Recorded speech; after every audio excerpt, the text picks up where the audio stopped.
George Washington was in the fight of his life, fighting for the liberty of a new nation. Defeat would mean that they would go back to being subjects of England, and for him personally it could mean anything from imprisonment to hanging. And the British Army was not without its worthy foes, such as General Cornwallis, who Washington had already faced in defeat. What Washington needed was a spy on the inside of Cornwallis's camp, and he got one. But this was not your typical spy. He had no experience in espionage, or even working in the military. He was actually a slave named James Armistead. So how did a slave in colonial America become not only a spy, but a double agent? There is more to the story. James Armistead was a man very familiar with the conflict that was happening during the Revolutionary War. His owner, a man named William Armistead, managed military supplies for the state of Virginia and had served under Washington. James himself had witnessed what had happened in Richmond under the leadership of Benedict Arnold, the former traitor who had become a British general. British soldiers under Arnold's command were allowed not only to set fire to government buildings, but to homes and businesses as well. James knew that enslaved people could fight in the war with the promise of freedom for their service. So in 1780, James asked for and received permission from his master to join the war effort. He soon found himself under the command of the Marquis de Lafayette, who commanded the French forces and was an important ally of George Washington. Instead of putting James on the front line, however, General Lafayette had another idea. He commissioned him with the job of approaching the camp of Benedict Arnold and posing as a runaway slave looking for work. The ruse was a success.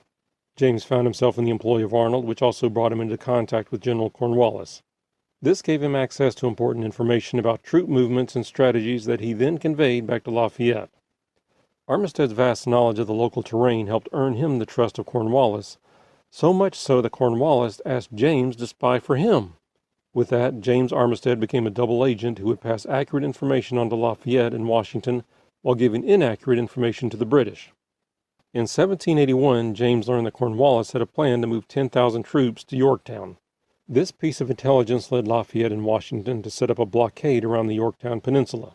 The battle that ensued helped to weaken Cornwallis and led to his surrender on October 19th of that year. After the war, learning that his work as a spy did not qualify for the reward of freedom under Virginia law, James returned to his life as a slave. Several times he petitioned for his freedom but was only met with rejection. When General Lafayette heard of the plight of his friend James, he decided to intervene.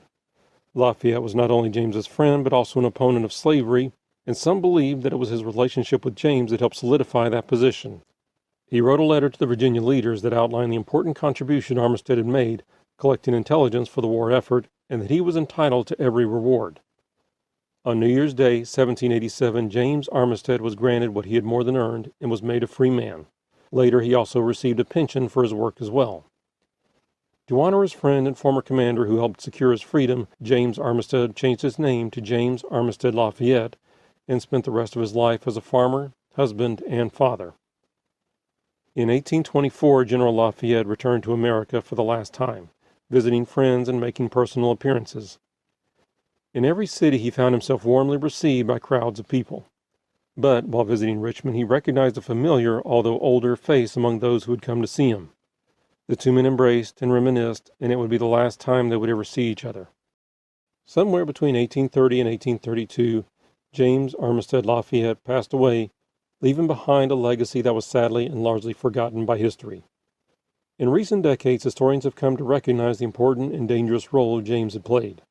His work as a double agent helped change the course of war and American history and helped secure freedom for a new nation, a nation in which he had lived as a slave. Thanks for watching.